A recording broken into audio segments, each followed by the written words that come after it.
Hello everyone, welcome to the Smart IAS Foundation. आज हम discuss करने वाले हैं 11 फरवरी 2025 का daily current affairs. In the daily current affairs we are going to talk about 3 topics. First topic is India EFTA partnership. India और EFTA के बीच का पार्टनरशिप पढ़ने वाले हैं। Second, Indo French ties, India और फ्रांस की टाइज के बारे में। And co chairing AI summit और आर्टिफिशियल इंटेलिजेंस समिट जो है इंडिया फ्रांस दोनों एक साथ को चेयर करने वाली हैं। तो ये दोनों क्या है, कंट्री कंट्री रिलेशन है, इंटरनेशनल रिलेशन में डायरेक्टली सब्जेक्ट वाइज आएगा। प्रीलिम्स के लिए भी दोनों टॉपिक काफ़ी इंपॉर्टेंट है, मेंस के लिए भी इंपॉर्टेंट होगा। Third topic, January 2025 was warmest ever. सबसे ज़्यादा गर्म, अगर सिर्फ जनवरी मंथ कंपेयर किया जाए तो जनवरी मंथ सबसे ज़्यादा गर्म 2025 का था, जब भी टेम्परेचर मेजरमेंट किया गया है, और उसमें ला नीना भी काम नहीं आया। तो इन सब सारे कॉन्सेप्ट को हम पढ़ेंगे। ज्योग्राफी इन्वायरमेंट के पर्सपेक्टिव से ये इंपॉर्टेंट होगा, GS पेपर 1, 3 और प्रीलिम्स के पर्सपेक्टिव से भी इंपॉर्टेंट होगा। तो हम लोग बात करते हैं इंडिया EFTA पार्टनरशिप के बारे में। तो इंडिया और EFTA का क्या पार्टनरशिप है, एक एक करके हम समझेंगे। EFTA क्या है? EFTA बेसिकली स्टैंड्स फॉर आपका European free trade association. European free trade association को हम लोग क्या बोलते हैं? EFTA बोलते हैं। तो इंडिया और EFTA के बीच में टेपा साइन हुआ था लास्ट ईयर। टेपा का मतलब trade and economic partnership agreement sign हुआ था, और ये लास्ट ईयर साइन हुआ था। फ्री ट्रेड अग्रीमेंट क्या होता है? देखो, अगर हम बात करते हैं इंडिया और साथ साथ में किसकी हम लोग बात करते हैं, यूरोपियन फ्री ट्रेड एसोसिएशन की। तो यूरोपियन फ्री ट्रेड एसोसिएशन ये एक ग्रुप है जिसमें कि 4 कंट्रीज हैं, और ये 4 कंट्रीज है और साथ में इंडिया और इन 4 कंट्रीज के बीच में साइन हुआ है एक अग्रीमेंट। इंडिया एंड ये 4 कंट्री का ग्रुप के बीच में अग्रीमेंट साइन हुआ है। अग्रीमेंट का नाम क्या है? टेपा। टेपा का मतलब आपका trade and economic partnership. Trade होगा इन दोनों ब्लॉक्स के बीच में, ये एक ब्लॉक हो गया 4 कंट्री का और एक इंडिया हो गया, इनके बीच में ट्रेड होगा और साथ में इकोनॉमिक एक्टिविटीज और होंगी। ट्रेड के अलावा और ज्यादा इकोनॉमिक एक्टिविटीज क्या हो सकती हैं? इन्वेस्टमेंट होता है, जो ट्रेड के अलावा सबसे इंपॉर्टेंट इकोनॉमिक एक्टिविटी माना जाता है या इकोनॉमिक एंगल से उसको देखा जाता है। तो इंडिया और EFTA ने लास्ट ईयर ये सारी चीजें साइन करी हैं। लास्ट ईयर से ही ये करंट अफेयर्स में बना हुआ है, और हर 2-3 महीने के बाद इससे रिलेटेड कुछ ना कुछ न्यूज सामने निकल के आता है। इस साल अगर हम प्रीलिम्स की बात करें, चाहे वो UPSC प्रीलिम्स हो, चाहे वो APSC प्रीलिम्स हो, ये EFTA और साथ में ये टेपा जो पार्टनरशिप है वो one of the most probable question होने वाला है। तो इसको एक बार हम वापस से समझते हैं कि इससे क्या होने वाला है। जब भी ट्रेड या इकोनॉमिक पार्टनरशिप अग्रीमेंट साइन होता है किसी 2 कंट्री के बीच में, किसी 2 ब्लॉक के बीच में, एक कंट्री ब्लॉक के बीच में, उससे क्या होता है? ट्रेड प्रमोट होता है, इंपोर्ट और एक्सपोर्ट प्रमोट होते हैं। गुड्स का इंपोर्ट एक्सपोर्ट हो, सर्विसेज का हो, उसके अलावा इन्वेस्टमेंट क्या होता है? प्रमोट होता है। यही पूरा हम लोग सिलसिला देखने वाले हैं। ये 4 कंट्री यूरोपियन कंट्रीज हैं। वैसी यूरोपियन कंट्रीज हैं जो यूरोपियन यूनियन का पार्ट नहीं है। यूरोपियन यूनियन तो आपने नाम सुना होगा। क्या यूरोप की सारी कंट्रीज यूरोपियन यूनियन का पार्ट है? सारी नहीं है। कुछ कंट्रीज यूरोपियन यूनियन का पार्ट है और कुछ कंट्रीज यूरोपियन यूनियन का पार्ट नहीं है। तो यही अभी हम देखने वाले हैं कि इसके अंदर कौन कौन सी कंट्रीज हैं और कौन सी कंट्रीज नहीं है। चलो आगे बढ़ते हैं, let's move ahead. Understanding EFTA। तो पहले इन 4 कंट्रीज के बारे में समझ लेते हैं। ये चारों कंट्रीज कौन कौन सी हैं? ये चारों कंट्रीज हैं स्विट्जरलैंड, ये कंट्री है नॉर्वे, ये कंट्री है आइलैंड, और इसका नाम आप खुद प्रोनाउंस कर सकते हो लिस्टनटीन करके, आइंस्टीन जैसा कुछ लिस्टनटीन करके इसको प्रोनाउंस किया जाता है। ये चारों कंट्री यूरोपियन कंट्री हैं, बट ये चारों कंट्री यूरोपियन यूनियन का पार्ट नहीं है। ये चारों कंट्रीज ने 1960 में अपना अलग एक ट्रेड ब्लॉक बना लिया था, और 1960 से जो उन्होंने ट्रेड ब्लॉक बनाया वो स्टॉकहोम कन्वेंशन करके बनाया। इनके साथ ही इंडिया ने EFTA किया है, और यूरोपियन फ्री ट्रेड एसोसिएशन इनका आप क्या बोल सकते हो? नाम बोल सकते हो। ठीक है, इसमें कंट्रीज आइसलैंड, लिस्टनस्टीन, नॉर्वे और स्विट्जरलैंड, ये चारों कंट्रीज हैं। ये चारों मिलके इंडिया में क्या करेंगी? $100 बिलियन से भी ज्यादा का इन्वेस्टमेंट करने वाली हैं। $100 बिलियन से ज्यादा का इन्वेस्टमेंट जो 10 लाख से ज्यादा जॉब क्रिएट करेगा। एक ही साल में वो 10 लाख जॉब क्रिएट नहीं हो जाएंगे, 15 ईयर पीरियड में क्रिएट होगा। फार्मा सेक्टर में, केमिकल प्रोडक्ट्स की बात करें, मिनरल सेक्टर में, ये सारे जॉब क्रिएट होने वाले हैं। इंडियन एक्सप्रेस का आर्टिकल था। किस किस सेक्टर में? प्रिसीजन इंजीनियरिंग, रिन्यूएबल एनर्जी, नाम तो सुनते हो, फार्मास्यूटिकल, मेडिसिन वगैरह, और फाइनेंशियल सर्विसेज में ये लोग काम करने वाले हैं। These sector align with India's growth ambition, ये सेक्टर इंडिया के ग्रोथ एम्बिशन के साथ भी अलाइन होते हैं। टेपा की बात करते हैं, India European free trade association signed a TEPA. TEPA मतलब ट्रेड एंड इकोनॉमिक पार्टनरशिप। देखो ये सब नॉमेनक्लेचर है, नॉमेनक्लेचर अलग अलग हो सकता है। इंडिया अगर यूएई के साथ जो ट्रेड एग्रीमेंट साइन करे उसका नाम कुछ और हो सकता है, for example CEPA, comprehensive economic partnership agreement. तो नाम भी हमें याद रखने पड़ते हैं, खासकर प्रीलिम्स के लिए।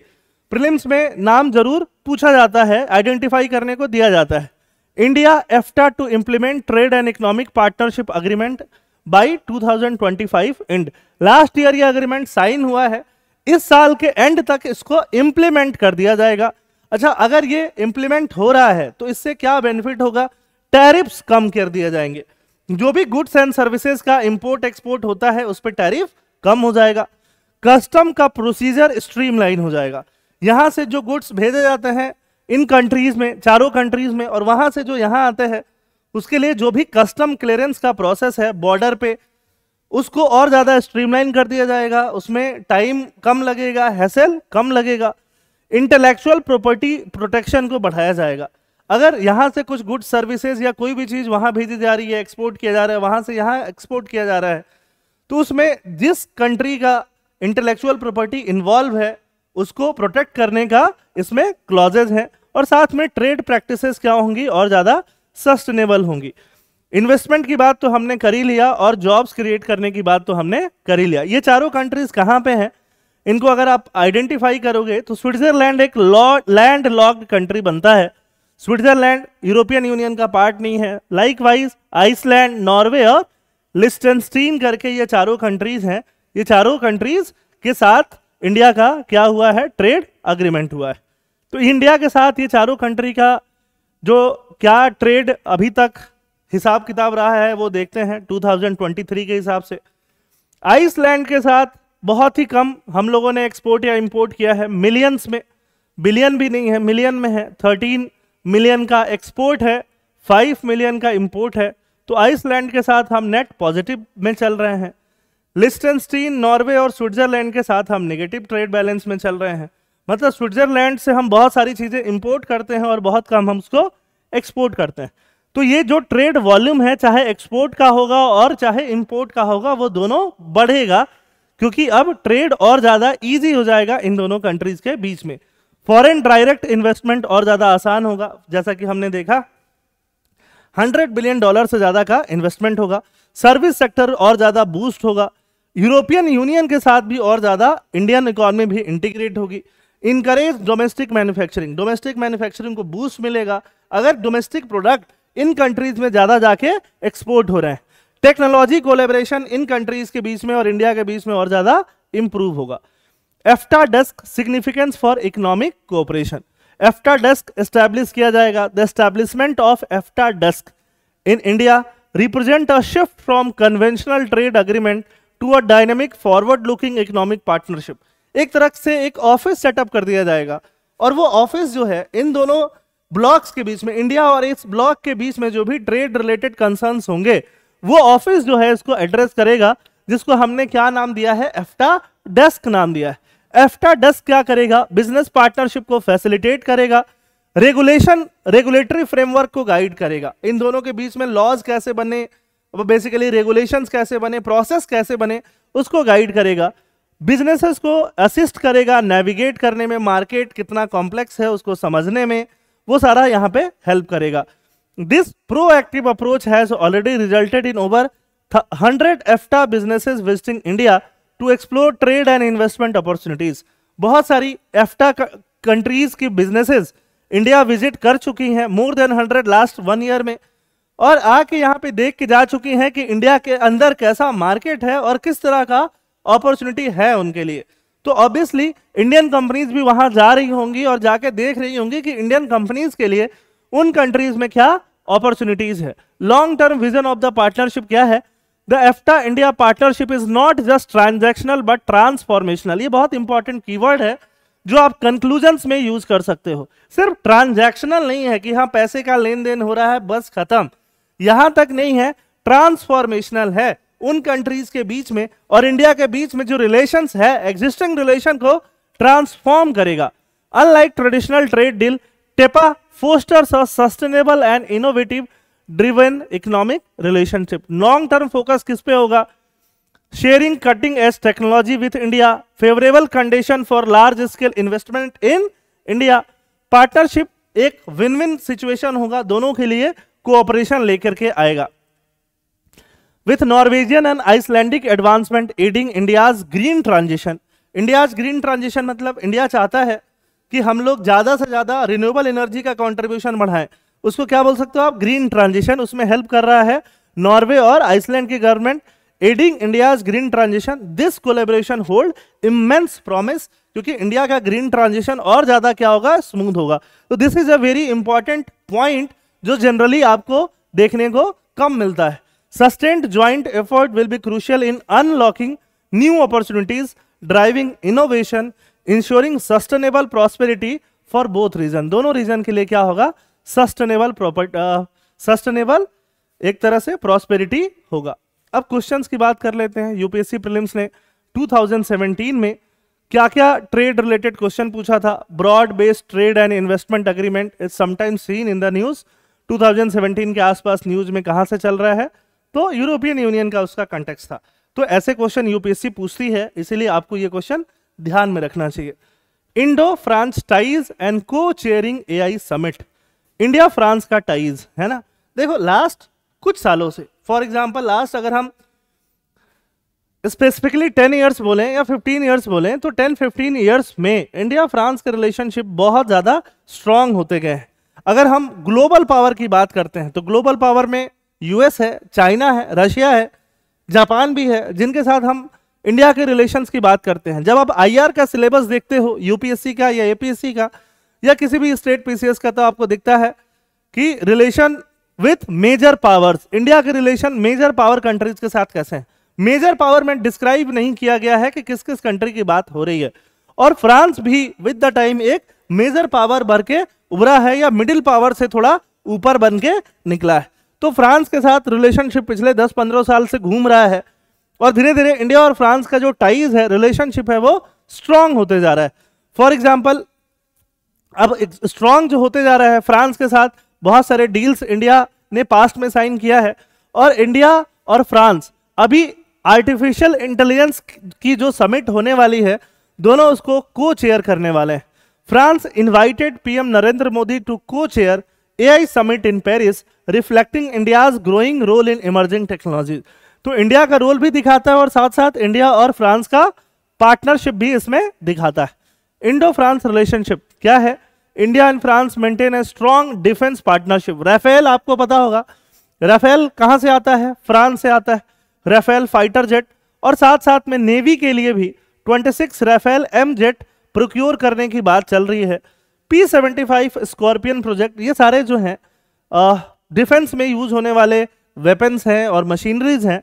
With plans for 3 additional submarine, वो भी फ्रांस के साथ कोलैबोरेशन में है। को डेवलपमेंट, दोनों कंट्रीज मिलकर डेवलप करेंगी next generation fighter jet engines को। और साथ साथ इंडिया का जो एम्बेसी है फ्रांस में, वहां पे डीआरडीओ का ऑफिस है, वो डिफेंस कोऑपरेशन में और ज्यादा बूस्ट और कोऑपरेशन को दिखाता है। यह डीआरडीओ का ऑफिस कब खुला है? 2023 में खुला है, बहुत ज्यादा टाइम नहीं हुआ। अगर आपको इंटरनेशनल सोलर अलायंस का नाम सुना होगा क्लाइमेट चेंज के लिए, तो इंटरनेशनल सोलर अलायंस भी इंडिया और फ्रांस ने मिलकर लॉन्च किया था। Indo France relationship in brief, expanding beyond defence. Defence के अलावा यहाँ पे पीपल टू पीपल कोऑपरेशन बहुत है, रिन्यूएबल एनर्जी में, सप्लाई चेन पार्टनरशिप, इनोवेशन में दोनों कंट्रीज कंट्रीब्यूट कर रही हैं। इंडिया फ्रांस इनोवेशन ईयर 2026 को लॉन्च किया जाएगा। ठीक है, तो 2026 में पार्टनरशिप और ज्यादा बढ़ने वाली है। इंडिया फ्रांस में एम्बेसी तो है ही, एम्बेसी के अलावा छोटे एम्बेसी जिनको हम कॉन्सुलेट बोलते हैं, कॉन्सुलेट भी खोलने वाली है मार्सेल में to enhance cultural and economic ties. AI and global cooperation featured in India France trilateral development cooperation, bilateral होना चाहिए वैसे तो। During the current 2025 visit an India France CEOs forum will be held. India और France के CEO जो होंगे बड़ी बड़ी कंपनीज के, उनके लिए एक फोरम हेल्ड किया जाएगा कि वहां पे बिजनेसेस को और प्रमोट किया जाए, ट्रेड को और प्रमोट किया जाए। ट्रेड किसमें? रिन्यूएबल एनर्जी में, डिफेंस में, स्टार्टअप्स में, फार्मास्यूटिकल में। Triangular development cooperation initiative for climate and sustainable development goal focus project in the Indo Pacific. Indo Pacific में जो भी कंट्रीज हैं, इंडिया और फ्रांस मिलके किसी एक कंट्री के लिए वहां पे सस्टेनेबल डेवलपमेंट प्रोजेक्ट्स लेके आएंगी अलग अलग कंट्रीज के लिए। इसीलिए इसको क्या बोला गया है? Triangular development cooperation. India France रहेंगी और साथ में कोई कोई तीसरी कंट्री आती जाएगी, तो वो ट्रायंगुलर डेवलपमेंट कोऑपरेशन बनेगा। ITER fusion project near Marseille with India playing a key role in advancing fusion energy technology. Fusion होता है ना, हाइड्रोजन फ्यूज कर गया, हीलियम बन गया जो सन में होता है, जिससे कि हाइड्रोजन बम तैयार किया जा सकता है, उसकी बात हो रही है, फ्यूजन की बात हो रही है यहाँ पे। ठीक है, फ्रांस को तो आपने देखा ही है, फ्रांस मैप में कहाँ आता है। फ्रांस के आसपास का जो भी एरिया है वो आपको वैसे भी पता रहना चाहिए। अब बात करते हैं आर्टिफिशियल इंटेलिजेंस समिट के अंदर क्या होने वाला है। आर्टिफिशियल इंटेलिजेंस समिट के अंदर 5 मेन एरियाज पे बात किया जाएगा। पब्लिक इंटरेस्ट एआई, पब्लिक को किसमें इंटरेस्ट है, पब्लिक जो चीज यूज कर रही है वैसे वाला एआई को डेवलप करना। वर्क का फ्यूचर कैसा होने वाला है उस पर डिस्कशन करना। इनोवेशन और उसके कल्चर पर डिस्कशन करना। एआई पे कितना ट्रस्ट दिखाया जाना चाहिए उस पर डिस्कशन करना। और एआई पे ग्लोबल गवर्नेंस, पूरा वर्ल्ड उसको कैसे मॉनिटर करेगा, ग्लोबल गवर्नेंस, उसके बारे में बात करना। इसके the Paris AI summit builds on previous global efforts. पहले भी वर्ल्ड में एआई को लेकर सबमिट्स हुए हैं। 2023 में हुआ है, 2023 में यूके में समिट हुआ है, 2024 में हुआ है जो कि साउथ कोरिया में हुआ है, to advance responsible AI governance, responsible AI governance के लिए। पहले समिट जो हुए हैं, यूके में जो समिट हुआ उसका नाम क्या था? Bletchley Park declaration. इसमें क्या हुआ? Affirmed AI should be safe, human centric, trustworthy, responsible. AI safe होना चाहिए, ट्रस्टवर्दी होना चाहिए, ह्यूमन सेंट्रिक होना चाहिए और responsible. Seoul declaration. South Korea summit strengthen international cooperation on AI and proposed a network of AI safety institutes. New Delhi focus on AI. New Delhi का क्या focus है? India AI mission. India will showcase the India AI mission. India अपना India AI mission दिखाएगा, जिसमें कितना पैसा लग रहा है? 10,000 करोड़ से भी ऊपर का इनिशिएटिव है, जिसमें हम making AI in India and making AI for India की बातें करते हैं। The program aim to democratise AI innovation and ensure its equitable distribution among citizen. कि एआई इनोवेशन हर कंपनी कर पाए, हर स्टार्टअप कर पाए, हर कोई जो उसके बारे में उतना कैपेबिलिटी रखता है, नॉट फाइनेंशियली बट अदरवाइज जो कैपेबिलिटी रखता है वो कर पाए। इसको हम क्या बोलेंगे? डेमोक्रेटाइजिंग एआई इनोवेशन। और साथ साथ में जब एआई इनोवेशन हो जाए, उसके जो प्रोडक्ट्स बन जाए, तो सारे लोगों तक, जैसे कि मोबाइल और बाकी इंटरनेट सर्विसेज पहुंच रही हैं, सारे लोगों तक, सारे सिटीजन तक इसको इक्विटेबली डिस्ट्रीब्यूट किया जा सके। 3 मेन एरियाज क्या हैं, प्रायोरिटीज क्या हैं? Global partnership on AI. Global partnership, India is founding member and lead share of global partnership of AI 2024 and OECD backed initiative for responsible AI development. Prince के लिए ये फैक्ट भी बहुत ज्यादा इंपॉर्टेंट है। Bridging the AI divide. AI divide, कोई part, कोई word जो एआई यूज कर रहा है, कोई पार्ट जो नहीं कर रहा है, उसके लिए एआई डिवाइड को ब्रिज करना। Prioritising the global south. Global south मतलब पुअर कंट्रीज। साउथ में बॉर्डर आप खींचोगे, पूरा इक्वेटर के नीचे वाली जो कंट्रीज हैं, कुछ ही कंट्रीज उसमें डेवलप्ड हैं, तो अंडर डेवलपिंग कंट्रीज को प्रायोरिटी देना, ये पार्टनरशिप होना चाहिए।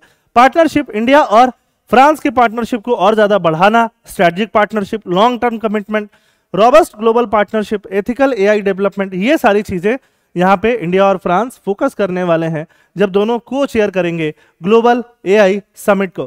थर्ड टॉपिक पे चलते हैं। जनवरी 2025 was warmest ever.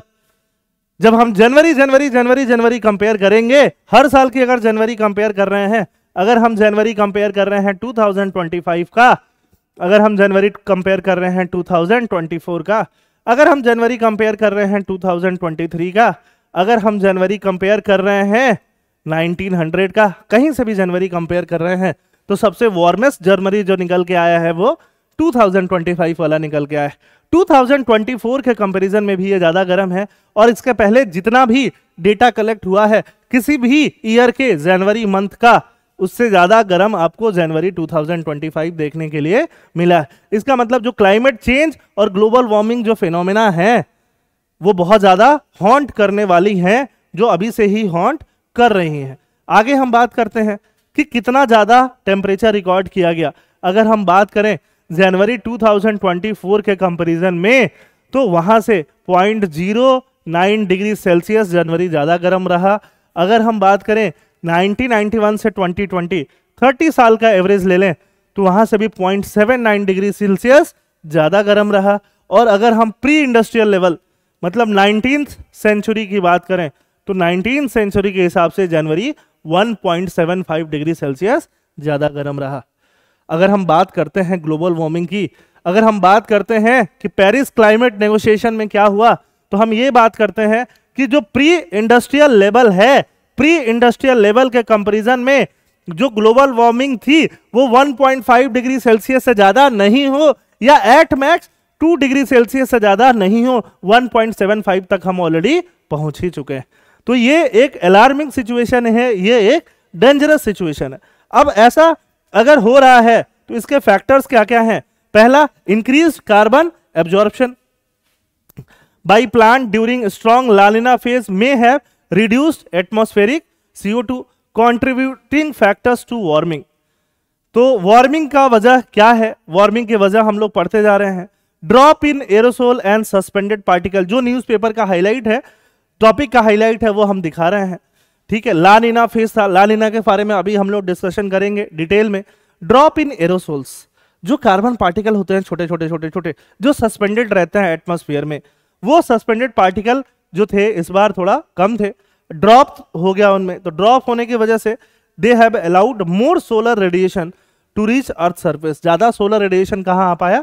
Earth surface पे, जिससे वार्मिंग थोड़ा ज्यादा आ पाया। और ला नीना आया, ला नीना की वजह से थोड़ी ठंडक ज्यादा रहती है, बट ला नीना आने के बाद भी ठंडक इतना आया नहीं, क्योंकि ला नीना का इंटेंसिटी बहुत ज्यादा नहीं था, और साथ में ला नीना थोड़ा लेट से डेवलप हुआ, तो इसी वजह से ये सारी चीजें हुई। अब ला नीना के बारे में पढ़ेंगे। ला नीना क्या है? ला नीना जो है एनसो का पार्ट है। अब ये ज्योग्राफी का पूरा एक स्टैटिक टॉपिक है, जिसको हम थोड़ा समझने की कोशिश करेंगे। एनसो का पास्ट है, एनसो मतलब अल नीनो सदर्न ऑसिलेशन का पार्ट है, जिसमें 3 फेज होते हैं, है ना। अल नीनो होता है जो कि एक वार्म फेज होता है, ला नीना होता है जो एक कूल फेज होता है, और एक न्यूट्रल फेज होता है। ला नीना जो है कूलिंग फेज है, कूलिंग, तो इससे ग्लोबल टेम्परेचर थोड़ा क्या होना चाहिए था? रिड्यूस होना चाहिए था। सी सरफेस टेम्परेचर ला नीना के टाइम पे क्या होता है? ठंडा होता है, ठंडा होता है, ठंडा होगा तो इससे ग्लोबल टेम्परेचर थोड़ा कम होना चाहिए था। स्ट्रॉन्ग ट्रेंड विंड होती है, ये सारा चीज अभी हम लोग मैप से समझने वाले हैं। फॉर एग्जाम्पल देखो, ये रहा मैप, है ना। मैप देखोगे तो ये रहा ऑस्ट्रेलिया, ऑस्ट्रेलिया के आसपास ये रहा इंडोनेशिया, यहाँ पे आप देखोगे तो इंडिया और श्रीलंका देखने के लिए मिलेगा। ये कंट्रीज जो हैं वो कौन सी कंट्रीज हैं? South east Asia, India, Bangladesh, Myanmar, Thailand, यहाँ से कंट्रीज आपको मलेशिया, ये सारी कंट्रीज देखने के लिए मिलेंगे। फिर नीचे सिंगापुर, इंडोनेशिया, इधर ब्रुनई, फिलीपींस, ये सारी कंट्रीज मिलेंगी। यहाँ पे क्या है? ऑस्ट्रेलिया। इन सारी कंट्रीज को हम लोग क्या बोलते हैं? साउथ ईस्ट एशिया, जो कलेक्टिवली क्या बनाती हैं? आसियान। यहाँ पे देखें हम, साउथ अमेरिका है ना, पूरा कंटिनेंट, और यहाँ पे नॉर्थ अमेरिका है। तो अगर कैसे होता है ये पूरा 2 सर्कुलेशन है, एक ओशियन के अंदर का सर्कुलेशन है और एक एटमॉस्फेयर का सर्कुलेशन है ना, जिनको हम कलेक्टिवली क्या बोलते हैं? ENSO बोलते हैं। एसओ मतलब सदर्न ऑसिलेशन बोलते हैं, ठीक है, और EN मतलब अल नीनो बोलते हैं। अब ये चीज होती क्या है? नॉर्मल टाइम पे क्या हो रहा होता है? ये साउथ अमेरिका का जो कोस्ट है, ये जो कोस्टल रीजन है, साउथ अमेरिका के कोस्टल रीजन में, खासकर इसके वेस्टर्न कोस्टल रीजन की बात हो रही है, पैसिफिक ओशियन की बात हो रही है। तो यहाँ पे क्या होता है? नीचे से बहुत सारा ठंडा पानी निकल करके ऊपर आ रहा होता है, ऊपर आ रहा होता है, उसको हम लोग बोलते हैं अपवेलिंग। क्या बोलते हैं? अपवेलिंग। अब वो वाटर ऊपर आ रहा होता है और ये आगे की तरफ, इधर की तरफ, ऑस्ट्रेलिया की तरफ फ्लो कर रहा होता है। कुछ ऐसे फ्लो कर रहा होता है। ठीक है, अब यहाँ पे क्या होता है, ये विंड का हाई प्रेशर होता है एटमॉस्फेरिक सर्कुलेशन में, और यहाँ पे रेनफॉल नहीं हो रही होती है या बहुत कम हो रही होती है। ये वाटर इधर की तरफ जा रहा होता है, यहाँ पे सी सरफेस का टेम्परेचर थोड़ा कोल्ड होता है और ये वाटर इधर की तरफ जा रही होती है, और यहाँ से यहाँ पे लो प्रेशर जोन होता है, यहाँ से एयर जो है ऊपर की तरफ जा रही होती है और ऐसे घूम के ये कंप्लीट सर्कल बन रहा होता है। तो यहाँ पे चूंकि हाई प्रेशर है, इधर रेनफॉल कम होता है और इधर रेनफॉल थोड़ा ज्यादा हो रहा होता है। तो ला नीना जो अभी की बात है, ला नीना में क्या होता है, ला नीना में नीचे से जो कोल्ड वाटर आ रहा होता है वो और ज्यादा इंटेंसिटी से और ज्यादा अमाउंट में वो कोल्ड वाटर आ रहा होता है, तो उसको हम लोग क्या बोलते हैं, ला नीना। मतलब अपवेलिंग और ज्यादा हो रहा होता है, ज्यादा हो रहा होता है तो यहाँ ठंडा पानी और ज्यादा पहुंच रहा होता है, तो यहाँ ठंडा पानी और ज्यादा पहुंच रहा होगा तो यहाँ सी सरफेस टेम्परेचर पहले से क्या होगा, कोल्डर होगा। यहाँ पे जो डिसेंडिंग एयर होंगी वो भी पहले से क्या होंगी, कोल्डर होंगी। ये वाटर जो है इधर की तरफ मूव कर रहा होता है, फिर यहाँ से ये एयर जो है ऊपर की तरफ सर्कुलेट कर रहा होता है और ऐसे घूम के एयर सर्कुलेशन इधर की तरफ हो रहा होता है। तो यहाँ पे रेनफॉल और कम हो जाता है पहले के कंपैरिजन में ला नीना में, और यहाँ पे रेनफॉल और ज्यादा बढ़ जाता है। मतलब ऑस्ट्रेलिया में, साउथ ईस्ट एशिया में और इंडिया में भी रेनफॉल और ज्यादा बढ़ जाता है। तो ला नीना से क्या होता है, ला नीना एक पॉजिटिव रेनफॉल या पॉजिटिव मॉनसून या रेनफॉल के साथ इंडिया में एक पॉजिटिव कंट्रीब्यूशन बनाता है। ठीक है, तो बट इस बार जो ला नीना आया तो जितना अपवेलिंग होना चाहिए था, जितना कोल्डर वाटर नीचे से अपवेल होके आना चाहिए था, उतना इंटेंसिटी से नहीं आया। तो ला नीना यहाँ का सी सरफेस टेम्परेचर को ठंडा रखने में और ग्लोबल टेम्परेचर को ठंडा रखने में, कम रखने में जो कंट्रीब्यूशन दे पाता वो ला नीना ने इतना स्ट्रांगली नहीं दिया। इसलिए ये आर्टिकल बोलता है कि ला नीना के बावजूद भी जनवरी का टेम्परेचर वन ऑफ द क्या, द हाईएस्ट टेम्परेचर था। अब हम बोलते हैं अल नीनो क्या है, अल नीना। अल नीनो का मतलब ये जो अपवेलिंग हो रहा था वो अपवेलिंग होना बंद हो जाए, है ना, या बहुत कम हो जाए। तो फिर उस समय पे क्या होता है, उस समय पे वाटर का मूवमेंट इधर साइड ज्यादा देखने के लिए मिलता है। ठीक है यहाँ पे हाई प्रेशर सिचुएशन क्रिएट हो जाती है, हाई प्रेशर, यहाँ पे डिसेंडिंग एयर सिचुएशन क्रिएट हो जाता है और यहाँ पे मूवमेंट एयर का ऐसे होने लगता है, और यहाँ पे लो प्रेशर सिचुएशन क्रिएट हो जाता है ना, क्योंकि यहाँ पे अपवेलिंग जो है सीज हो गया, कम हो गया या ऑलमोस्ट खत्म हो गया, ऐसा बोल सकते हैं, सीज हो गया। और यहाँ पे लो प्रेशर, यहाँ से एयर ऊपर जा रही है तभी लो प्रेशर सिचुएशन क्रिएट होगा। कुछ लोग सोच रहे होंगे सर लो प्रेशर क्रिएट हो रहा है तो मतलब एयर ऊपर जाती जाएगी तो यहाँ प्रेशर और लो होता जाएगा, तो लो प्रेशर सिचुएशन क्रिएट हो रहा होता है। और यहाँ पे हाई प्रेशर, यहाँ पे एयर नीचे की तरफ आ रही होती है, ऐसे में रेनफॉल जो है बहुत ज्यादा कम हो जाता है। तो इधर के एरियाज में ऑस्ट्रेलिया हो गया और फिर साउथ ईस्ट एशिया हो गया या फिर इधर इंडियन रीजन हो गया, इधर में अल नीनो में, या अल नीनो की बात हम कर रहे हैं, यहाँ पे रेनफॉल क्या हो जाता है, कम हो जाता है। तो अल नीनो जो है इंडियन रेनफॉल के साथ थोड़ा निगेटिव कॉन्सिक्वेंस बनाता है, निगेटिव रिलेशन को बनाता है। समझ में आ रही बात? तो यहाँ पे अगर रेनफॉल कम होता है, ड्राइनेस वाली सिचुएशन होती है, ऑस्ट्रेलिया और इंडोनेशिया ऐसे जगहों पे फॉरेस्ट फायर के चांसेस इस टाइम में, खासकर अल नीनो के टाइम में बढ़ जाता है। तो ये सारा जो गेम है ये सब आप कहाँ पढ़ते हो, ज्योग्राफी में पढ़ रहे होते हैं। ठीक है, तो हम वापस पढ़ना स्टार्ट करते हैं। ENSO El Nino southern oscillation, ये पूरा मतलब एटमॉस्फेरिक सर्कुलेशन और ओशियनिक सर्कुलेशन का कॉम्बिनेशन को क्या बोलते हैं, ENSO includes 3 phases. El Nino जो है वार्म फेज, ला नीना जो है कूल फेज और neutral phase. La Nina is the cooling phase of ENSO cycle. During La Nina, sea surface temperature in the central and eastern Pacific drop below normal level. यहाँ पे strong trade wind push करता है warm water toward the western Pacific, causing cold nutrient rich water to rise near South America coast. तो अगर यहाँ से water इधर जा रहा होगा, तो वाटर अगर इधर जा रहा होगा तो नीचे से और कोल्ड वाटर ऊपर आ रहा होगा और ऊपर का वार्म वाटर इधर जा रहा होगा। यही सारी चीजें हो रही होती हैं। This event lead to dryer condition in South America. South America में कंडीशन पहले से ज्यादा क्या हो जाता है, ड्राई हो जाता है। And heavier rains and cyclone in Australia. इधर अगर पानी गर्म हो जाता है, इधर में हेवियर रेन जो है इधर ज्यादा हो जाता है। ठीक है, तो ये सारा बिहेवियर किसका है, ला नीना का है। Impact of La Nina on global climate. La Nina is a climate pattern where the central Pacific Ocean surface water cool. तो यहाँ पे पैटर्न क्या आएगा, इंडिया में मॉनसून स्ट्रॉन्गर जैसा कि समझाया था. Drought in part of Africa and south America. Africa और साउथ अमेरिका वाले पार्ट में आपको क्या मिलेगा, ड्राउट देखने के लिए मिलेगा. अफ्रीका वाले का अलग कोरिलेशन है जो आप अलग तरीके से समझोगे.